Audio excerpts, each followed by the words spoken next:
সাধনা সম্পর্কে আমাকে মাফ করবেন, এমন কিছু কর্মকাণ্ড তাদের আছে যেগুলো আমি না বললে আপনারা বুঝবেন না, বলতে হবে, আমাকে একটু বেহায়া হতে হবে। আমাদের দেশে মানুষ জানে না, অনেকে ম্যাক্সিমাম লোক।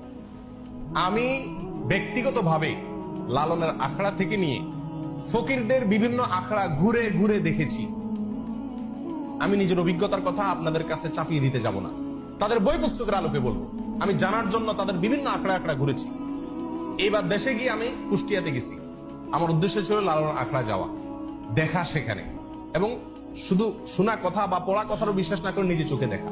তাদের আখড়া যদি কেউ যেয়ে থাকেন, ফকিরদের তারা তথাকথিত জিকির করে যেগুলাতে, এগুলোতে আপনারা দেখবেন পুরুষের সাথে একজন নারী লাগে, অন্ধকার হইতে হয়, এবং গাঁজা তো প্রয়োজনই হয়, এবং বাকি কি কাজগুলো হয় সেগুলো বই থেকে শুনেন, আমার অভিজ্ঞতা থেকে না শুনে।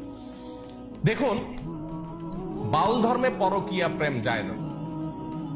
আল্লাহর কসম, আমি নিজে যাচাই করে যশোরের এক গ্রামে গিয়ে সন্ধান পাইছি যে এখানে, এমনি অন্য কাজে গেছি, পরে শুনছি যে এখানে আপনার ফকিরদের আখড়া আছে। তো আমি দেখতে গেছি, একদিন না কয়েকদিন পরে জানতে পারছি যে এক মহিলা আছে, তার স্বামীও আছে, কিন্তু সবাই জানে এই মহিলা সারাদিনই জেনা করে তার ওই সাধন সঙ্গীর সাথে, বাউলদের সাথে।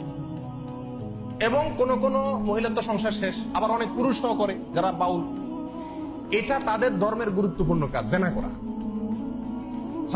জেনাটাই ইবাদত বাস। এবং জেনার মানে মূল মুহূর্ত যেটা, সেই মুহূর্তেই নাকি স্রষ্টা হাজির হয়ে যায়। প্রিয়দিনী ভাইরা, বাউলরা মনে করে, আপনারা হয়তো অনেকে প্রথম শুনছেন, শুনে রাখেন, বাউলদের দৃষ্টিতে মানুষের শরীরের বিভিন্ন রোগ বালাই বারো হওয়ার জন্য একটা বিরাট বড় ওষুধ হলো মেয়েদের রস পান করা। রস বুঝেন কি? না, রজ বলতে দুইটা জিনিস। এক হলো কুমারী মেয়ের প্রথম মাসিকের রক্ত,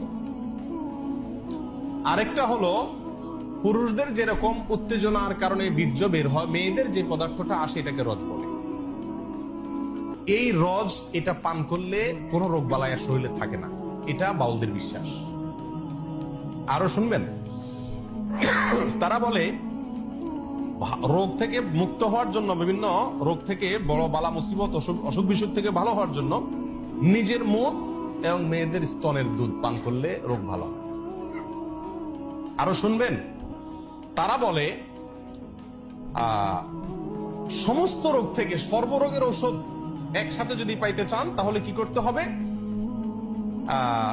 মল, মূত্র, রস এবং বীর্য, মল,